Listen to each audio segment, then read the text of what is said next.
Every dream begins with courage. This is your time.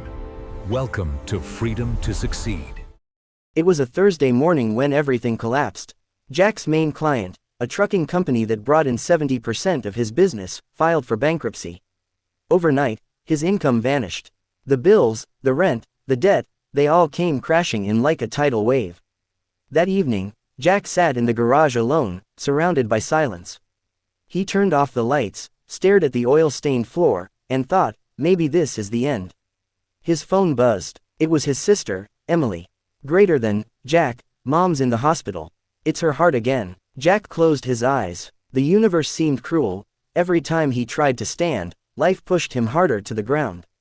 He drove to the hospital, sat by his mother's bed, and held her hand. She smiled weakly and said, "Greater than, don't you dare quit, Jack. Your father didn't fight for nothing. You're a Turner, and Turners don't give up." Those words hit him like lightning. They weren't just words, they were a spark, a reminder. The next morning, Jack made a decision that changed everything. He walked into the garage, opened the dusty notebook his father had once kept, filled with sketches of inventions, designs, and dreams of building something big. On the last page, in shaky handwriting, it read, "Greater than, freedom isn't given, son. It's built, with your own hands." Jack stared at those words for a long time. Then he stood up, wiped his tears, and said out loud, "Greater than, all right, Dad. Let's build it." He decided to take one crazy risk, to transform his small garage into something new. Instead of fixing cars, he would build custom electric engines, sustainable, fast, and affordable. It sounded insane. He had no investors, no experience, and barely any money. But he had belief. He spent nights watching online tutorials, studying engine design, emailing engineers who never replied. Days turned into weeks, and his savings vanished.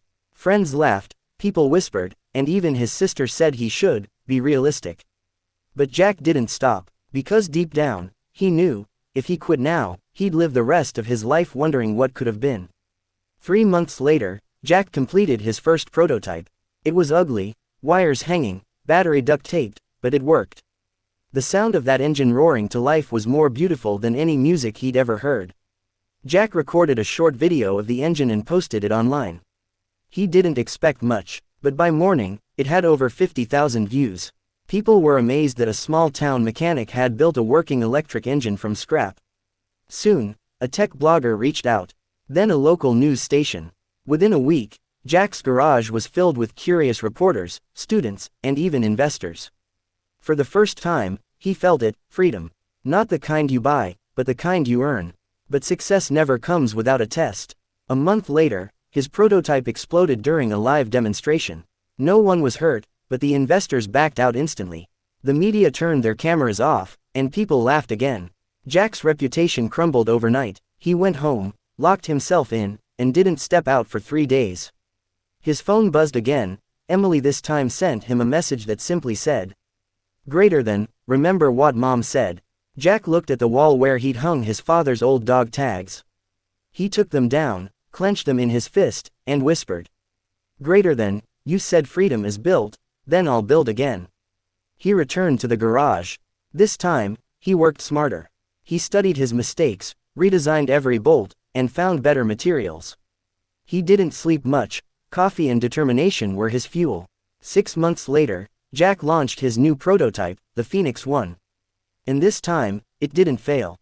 The electric engine not only worked, it outperformed many big brand motors in performance and efficiency. It was a revolution born in a small garage.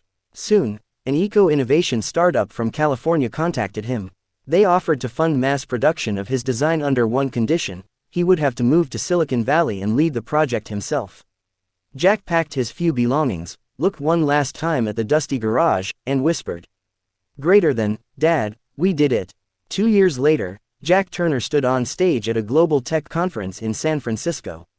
Behind him, the giant screen displayed the logo of his company, Freedom Motors. Thousands of people applauded as he began his speech. "Greater than, I was once a mechanic who thought success was for others, people with money, connections, fancy degrees. But I learned something: freedom isn't about where you start. It's about never giving up on where you want to go." He paused. The crowd was silent. "Greater than, You don't need permission to chase your dreams. You don't need luck, you need grit.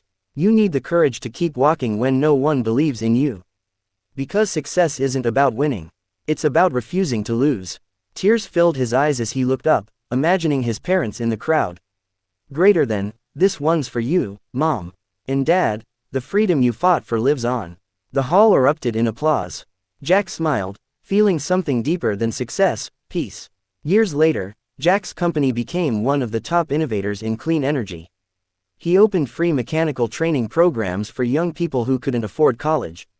He made sure every student knew one thing: dreams are free, but freedom comes from effort. A quote was engraved on the wall of his factory. Greater than, the road to freedom begins where fear ends. And under it, Jack Turner's signature. Moral: success doesn't come from luck, money, or talent, it comes from persistence. No matter where you start, if you keep moving forward, you'll eventually reach your freedom. If this story touched your heart, don't forget to like, share, and subscribe to Freedom to Succeed, because here, every story lights a new spark in your journey to greatness. See you in the next video. Until then, keep growing, keep shining, and keep chasing your freedom to succeed.